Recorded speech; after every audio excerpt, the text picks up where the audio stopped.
நம்ம கிளினிக்கு நிறைய பேஷண்ட்ஸ் வராங்க. அவங்க வந்து எனக்கு அங்கங்க நெறி கட்டிக்குது அப்படின்னு சொல்லிட்டு வராங்க. ஸோ அது நம்ம உடம்புக்கு நல்லதா இல்ல கெட்டதா அப்படின்றத எக்ஸ்பிளைன் பண்ணுங்க டாக்டர். நெறி கட்டுறது அப்படிங்கிறது லிம்ஃபாட்டிக் சேனல்ல வரக்கூடிய லிம்ஃபாட்டிக் கிளான்ஸ்ல வரக்கூடிய ஒரு ஸ்வெல்லிங்கை தான் நெறி கட்டுறதுன்னு சொல்லுவோம். அது வந்து உடம்புல எங்காவது ஒரு காயம் பட்டிருந்தாலோ ஒரு இன்ஃபெக்ஷன் வந்தாலோ இல்லை சிலருக்கு கேன்சர் மாதிரியான பிரச்சனைகள் இருக்கும் பொழுதும் அந்த இடம் வந்து வீங்கும் நெறி கட்டும். இந்த நெறி கட்டுறது அப்படிங்கிறது லிம்ஃபாட்டிக் சேனல் நான் முன்னாடி சொன்னேன். இது நம்மளுக்கு ப்ராப்பராக இயங்குறதுனால தான் நம்ம ஒரு டிசீஸ் ஃப்ரீ லைஃப்ல இருக்கும்.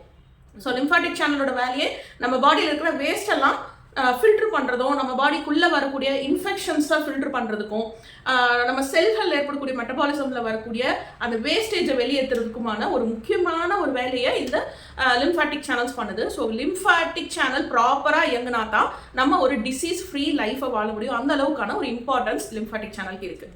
இந்த லிம்ஃபாட்டிக் சேனல்ஸை நம்ம எப்படிலாம் ஆக்டிவேட் பண்ணலாம் டாக்டர்? இப்போ நம்ம சர்க்குலேஷன் உடம்புக்கு பிளட் சர்க்குலேஷன் எவ்வளோ இம்பார்ட்டன்ஸோ அதே அளவு இம்பார்ட்டன்ஸ் லிம்ஃபாட்டிக் சேனல்ஸ்க்கும் இருக்குது. பிளட் சர்க்குலேஷனை பிளட்டை பம்ப் பண்ணுறதுக்கு நம்மளுக்கு ஹார்ட் அப்படிங்கிற ஒரு ஆர்கன் இருக்குது. ஆனால் லிம்ஃபாட்டிக் சேனலில் பம்ப் பண்ணுறதுக்கு உள்ளே இருக்கிற லிம்ஃபை பம்ப் பண்ணி இன்னொரு இடம் மூவ் பண்ணுறதுக்குன்னு தனியான ஆர்கன்ஸ் கிடையாது.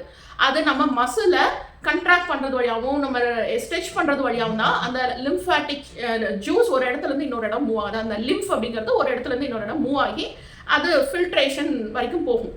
அப்போ இதை மூவ் பண்ணணும் அப்படின்னா நமக்கு சில ஆக்டிவிட்டிஸ் தேவை. டெய்லியும் அது பண்ணிட்டு வரும்பொழுது ஒரு ஃப்ரீயான லிம்ஃப் வந்து பாடியில் கிடைக்கும். இது என்னெல்லாம் ஆக்டிவிட்டியில் இதை நம்ம ஆக்டிவேட் பண்ணிக்கலாம் லிம்ஃபாட்டிக் சேனல்ஸ் அப்படின்னா, அப்டாமினல் ப்ரீத்திங், நம்ம கான்ஷியஸாக நம்ம வயிறு முன்னாடி பின்னாடி போய் வர மாதிரியான ப்ரீத்திங் அப்படிங்கிறது நம்ம வயிற்று பகுதியில் இருக்கிற லிம்ஃபாட்டிக் சேனலை ஸ்டிமுலேட் பண்ணும், நம்ம லிம்ஃபை மூவ் பண்ண வைக்கும்.